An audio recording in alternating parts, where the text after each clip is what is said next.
महाराज जी, मुझे भगवान ने मनुष्य का शरीर दिया और सब अच्छी व्यवस्थाएं दी, परंतु जीवन में लगातार मिल रही असफलताओं से मेरा आत्मविश्वास टूट गया है, जिससे अकर्मण्यता और उदासीनता रहती है। जीवन पूरी तरह से दिशाहीन लगता है। ऐसा हम मान ही नहीं सकते कि किसी के जीवन में 100% असफलता ही असफलता है, नहीं मान सकते। हाँ, आपकी मांगे इतनी बड़ी हैं कि उनकी पूर्ति करने के लिए आपके पास कर्म सामग्री नहीं है, इसलिए आत्मविश्वास आपका टूट रहा है। अब आप हीरा का हार पहनना चाहो, जेब में 100 रुपया है और आप फिर भगवान को कोसो और अपने को कोसो, तो अगर 100 रुपया है तो आप 100 रुपए की ही कामना कीजिए, 100 रुपए की वस्तु की तो आपको परेशानी नहीं होगी।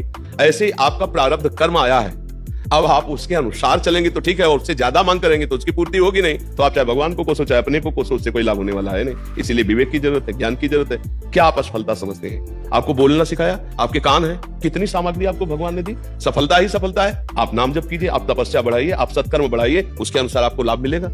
यहाँ संसार में कुछ फ्री नहीं है। अगर कोई राष्ट्रपति बनी बैठी तो तपस्या की है, वो यहाँ फ्री नहीं है। अगर कोई अरबों रुपया में खेल रहा है तो उसने दान किया है, पुण्य किया है, तपस्या की तो है। अब पाप कर रहा है तो उसका परिणाम आएगा, सब नष्ट होगा। हम परास्त करेंगे, दो साधन चलना चाहिए, एक आंतरिक नाम जप और एक बाह्य प्रयास, तो हम सफल हो जाएंगे। चरित्र पावन, उद्देश्य महान, नाम जप, कर्तव्य का पालन, विजयी ही होगे कहीं भी हो।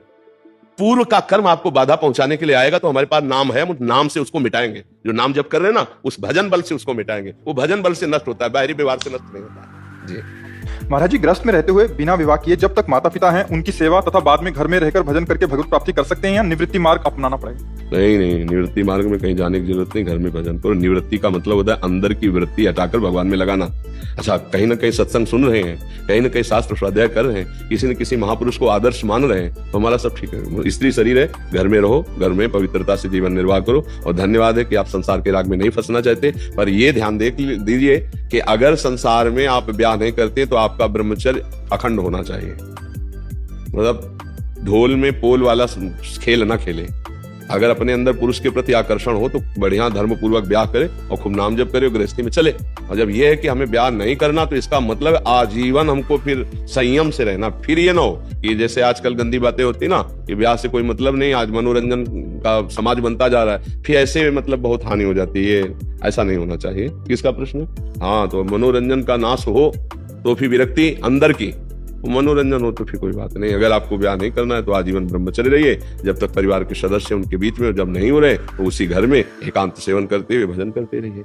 बाहर भटकने का समय नहीं रह गया, कहीं जाने आने का समय नहीं रह गया है।